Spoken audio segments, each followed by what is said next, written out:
Hi. Today we're going to tell what to do if you blocked by Google Ads. If you have been blocked by Google Ad, you have certainly violated its policy. Follow the below-mentioned steps to get your account restored.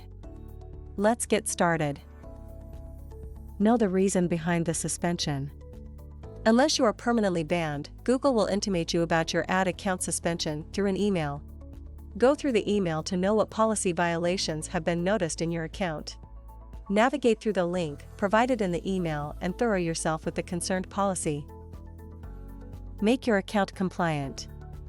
If it is related to ad content, click on the relevant ad to edit it before submitting your appeal.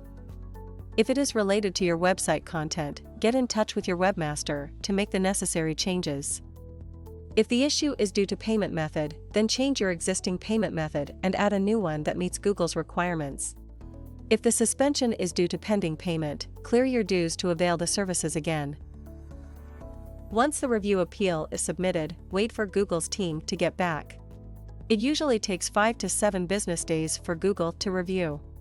If your appeal is accepted, your suspension will be lifted. If the appeal is rejected, it can be resubmitted. Important note: never submit a review appeal without correcting the violation. This will only create a bad impression and may lead to a permanent ban. Appeal in case of error. Google seldom makes any error while suspending any of its users' accounts.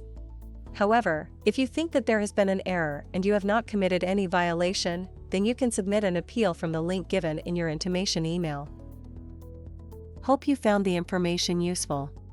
Don't forget to subscribe to our YouTube channel and check out our videos with other great Google marketing solutions for your business.